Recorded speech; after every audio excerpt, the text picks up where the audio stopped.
Hi, I am Manoushos Kamilakis, and in this presentation, I'm going to talk to you about a study conducted by me, Evangelia Papadopoulou, and Dr. Konstantinos Chorianopoulos. The subject of the study is mobile map making, and more specifically, pedestrian path making with desktop and mobile applications.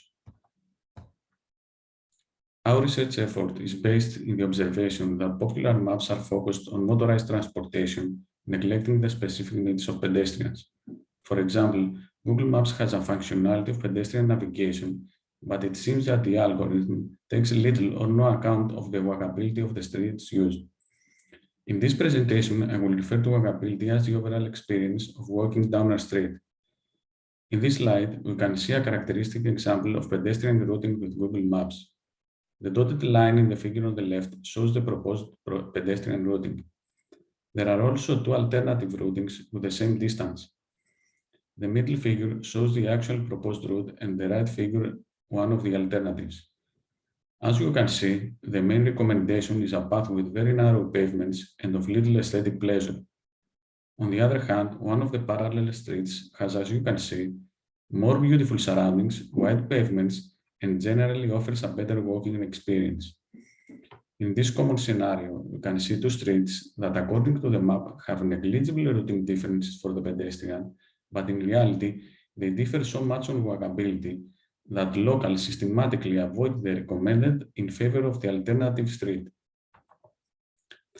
We consider crowdsourced mobile map making as an opportunity for obtaining walkability knowledge.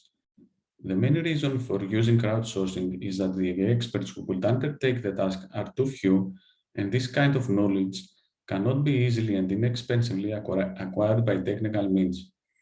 On the other hand, volunteers could provide walkability information using their mobile devices.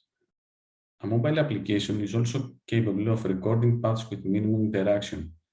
But the most important reason is that compared to the desktop crowdsourcing map editing applications, mobile map making has the advantage that the user experiences the path network on the field as he walks, which you assume is better for subjective path assessments. This contributes to our main goal, which is to collect this walkability-related information that can be considered as the basis of a new pedestrian network of paths or map, which is not identical to the vehicle roads and better covers the needs of pedestrians. To explore mobile map making, we have to compare it to desktop map making. Therefore, we built both a desktop and a mobile application in order to examine how users interact with each one of them. The path creating methods we employed are three.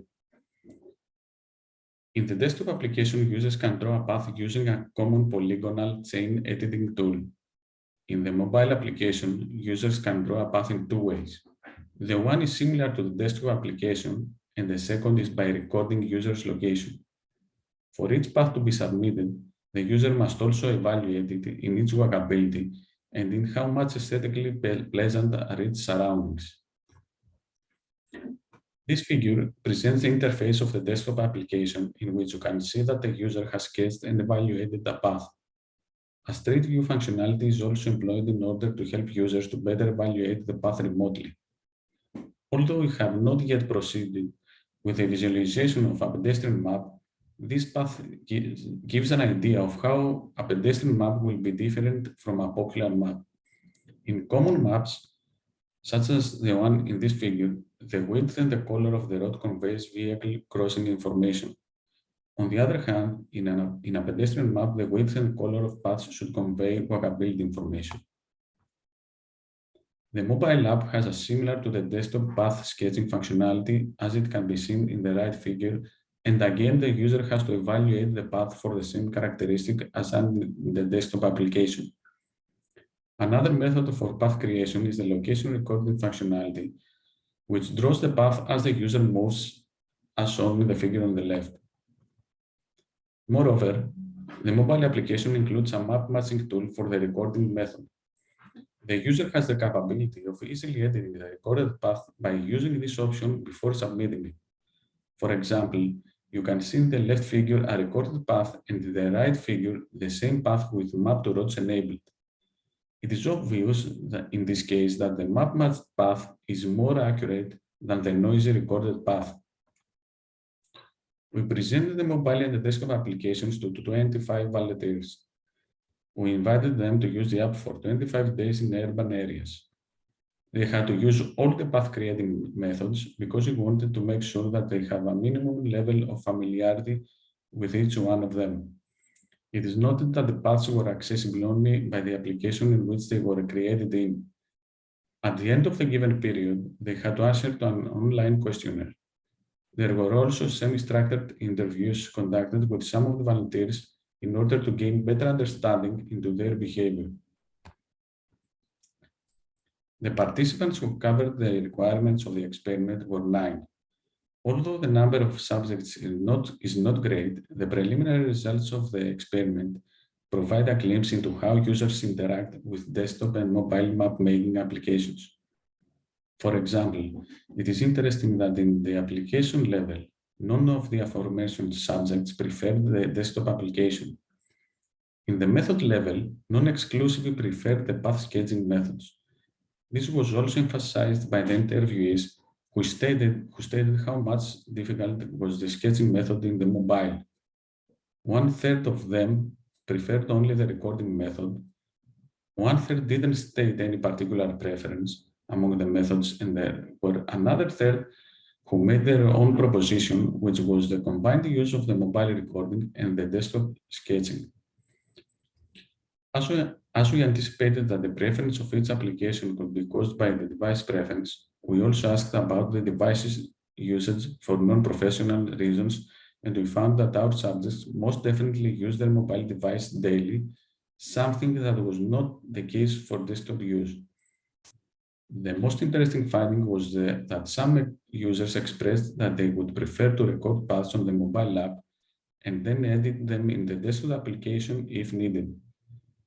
Finally, the map matching tool was found useful in most of the cases. From the experiment, we gained insights into how map-making interaction can be improved in the context of creating and evaluating pedestrian paths. Firstly, we have strong indications that the process of path creating and evaluating in the field has interaction difficulties, which can be mitigated by introducing a workflow which combines the advantages of the in-situ experience of the mobile app with the more convenient means of asynchronous and remote editing of the desktop application. For example, paths roughly sketched in the mobile interface could be then presented to the desktop interface as users' unfinished tasks for further editing. Moreover, we identified the room for improvement for the mobile map sketching interaction. This is of great importance, as we can say that smartphones are an integral tool of most people's everyday life, and crowdsourcing projects could benefit from it. Lastly, we believe that the results justify our attempt of enhancing the path recording method with the map matching tool before submission by the user, reducing the need of manual editing and reviewing at another stage. We intend to conduct experiments with assisting path editing methods for mobile apps, aiming at improving mobile map making interaction. Thank you very much.